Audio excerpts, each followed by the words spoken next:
काली पत्नी की ये कहानी दिल छू लेगी। अरे रानी, तुम सांवली, ऊपर से यह काली साड़ी वो अच्छी दिखेगी क्या तुम्हारे ऊपर? पहले ही तुम्हारे रंग को देखकर लोग ताना मारते हैं। पूरब रानी को बोला, देखो ना पूरब, मैं बोलती तो कहती सास बोलती रहती है। हमेशा ऐसा लगता है जैसे कावे को काला टीका लगाया हो। पति और सास का बोलना सुनकर जरा उदास हो गई। वो काली नहीं थी, कृष्णवर्य और रानी नाग नक्शे से अच्छी थी, पर पति और सास कलर को लेकर रानी को हमेशा ताना मारते थे। क्या करेगा वो भी? वह गोरा और रानी कृष्णवर्य, लोगों का क्या, वो तो नाम रखने में पीएचडी होते हैं। ब्लैक और वाइट जोड़ी बोलते थे दोनों को। पूरब का मन वैसे साफ था।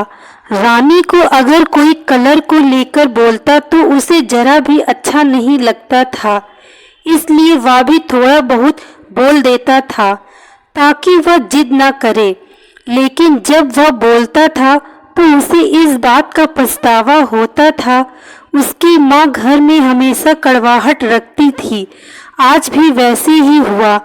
घर में उत्सव के माहौल में सुबह जब सास ने रानी से बात की तो वह थोड़ी घबराई हुई थी। उसका चेहरा भी शांत था। पूरब वास्तव में खुद पर शर्मिंदा था। अपराधी की तरह बैठने की बजाय वह काम के लिए बाहर गया। कई सारी महिलाएं काली साड़ी पहनकर सड़कों पर चल रही थी। सभी की गोरी थी ऐसा नहीं था, लेकिन उन पर वह काली साड़ी अच्छी लग रही थी। पूरब काम की जगह पर गया। उसका बचपन का दोस्त विक्की और उसका पूरा परिवार साथ में था। जान पहचान हुई तभी पीठ के पीछे से विक्की की पत्नी आई। वह भी काली सांवली ही थी। काली साड़ी पहनी थी उसने। पीछे से एक आवाज आई, प्रतीक्षा दीदी, अच्छी दिख रही हो आप। आपकी साड़ी भी अच्छी है और आप भी। प्रतीक्षा के चेहरे पर खुशी आई। उससे ज्यादा विक्की खुश हो गया था। पूरब विक्की को कुतूहल से देख रहा था। विक्की ने वह देखा और जाना। वो पूरब के सवालों को हल करना चाहता था। विक्की ने पूरब से सीधे ही पूछ लिया, पूछो तुम्हारे मन में जो भी है, मैं तुम्हें उसका उत्तर देने के लिए तैयार हूँ। पूरब पहले हड़बड़ाया, फिर वह बोलने लगा कि नहीं नहीं, ऐसा कुछ भी नहीं है। विक्की ने पूरब से कहा, तुम मुझे नहीं जानते कि मैं लोगों का मन कितने अच्छे से पढ़ सकता हूँ। तुम तो मेरे बचपन के मित्र हो। तुम्हारे मन की बात भला मुझसे कैसे छुपी रह सकती है? विक्की आगे बोला, चलो ठीक है, तुम्हारा सवाल भी मैं ही बता देता हूँ। तुम यही सोच रहे हो ना कि मेरी पत्नी जी का रंग काला है। आज उसने काली साड़ी पहन रखी है, फिर भी वह और मैं इतना खुश कैसे? पूरब सब कुछ शांति से सुन रहा था और कुछ भी बोल नहीं पा रहा था। विक्की बोला, काला रंग ऐसा रंग है जिसमें दुनिया का कोई भी रंग मिला दे वह कभी नहीं बदलता, यानी कि किसी और रंग की संगत में वह अपना अस्तित्व कभी नहीं छोड़ता। इसी प्रकार प्रतीक्षा भी दिल से एकदम उस कलर की जैसी है, कभी भी रंगीन ना होने वाली लड़की है। वह अपनी मर्जी से जिए, यही मुझे लगता है। मैं उसे खुश देखना चाहता हूँ। लोगों का क्या, वह तो बैठे ही हैं बुरा भला बोलने के लिए। गोरी औरत रही तो छिपकली बोलते हैं, काली होती है तो चूहा या कौवा बोलते हैं। क्या क्या नहीं बोलते लोग। तारना मारने वाले मारते रहें, हमें हमेशा खुश रहना चाहिए। वही मैं अब कर रहा हूँ। तो सुबह मुझे बोली, मैं कैसी दिख रही हूँ, अच्छी लग रही हूँ? तुम ऐसा बोलने पर उसके चेहरे पर वह कोलगेट स्माइल देखकर मुझे सकारात्मक ऊर्जा मिली। घर से बाहर निकले तो सभी बोलने लगे कि अच्छी लग रही हो भाभी। अब दोनों ने अच्छे मन से यह बात सोची, कोई ना कोई ताना मारने के लिए बोला ही होगा ना, उस वजह से जीने की दिशा क्यों बदले। पूरब को उसके घर का सुबह का माहौल याद आया।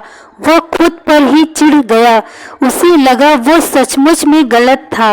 मैं ही रानी को दुख देता हूँ, उस वजह से सब उसे बोलते हैं। अब मुझे ही अपनी भूल सुधार कर उससे माफी मांगनी होगी। उसने हंसते हुए विक्की को अलविदा कहा। अपना काम निपटा कर वह एक साड़ी की दुकान पर गया। रानी के लिए उसने काले रंग की साड़ी ली और घर गया। घर जाने के बाद रानी शांत बैठी थी। उसने रानी को आवाज दी और साड़ी उसके हाथों में दे दी।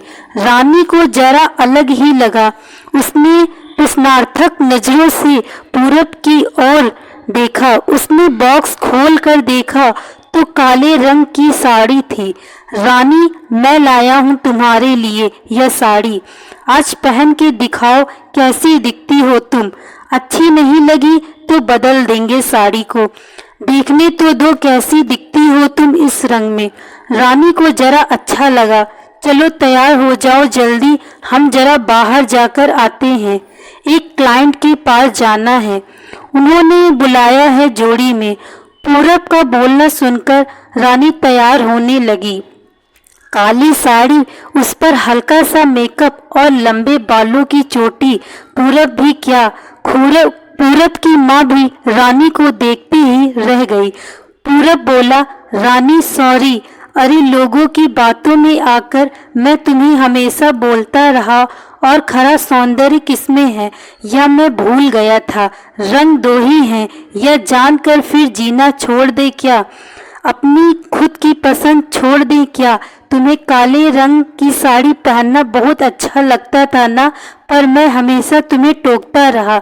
अब मुझे समझ में आया, किसी भी रंग में रंगते वक्त मन साफ हो तो खूबसूरती निखरती है। तुम चाहती हो वैसे ही जियो, मैं कभी भी तुम्हें नहीं बोलूँगा। और हाँ, सचमुच सुंदर दिखती हो तुम, तुम्हारे रंग पर अच्छा खिलता है यह काला रंग। रानी के चेहरे की लाली और भी ज्यादा बढ़ गई थी यह बात सुनकर। शर्मा कर वह पूरब को बोली, क्या आप भी।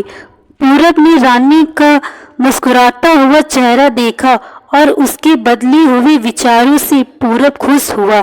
मन ही मन में पूरब ने विक्की को धन्यवाद किया, क्योंकि यह परिवर्तन विक्की के शब्दों द्वारा हुआ था। खूबसूरत दिखने के लिए खूबसूरत दिखना जरूरी नहीं है, बल्कि खूबसूरत सोच होना जरूरी है। इंसान का अगर मन सुंदर है तो इससे कोई फर्क नहीं पड़ता कि वह किस रंग का हो। दोस्तों, मैं आशा करती हूँ आपको यह कहानी अच्छी लगी होगी। कहानी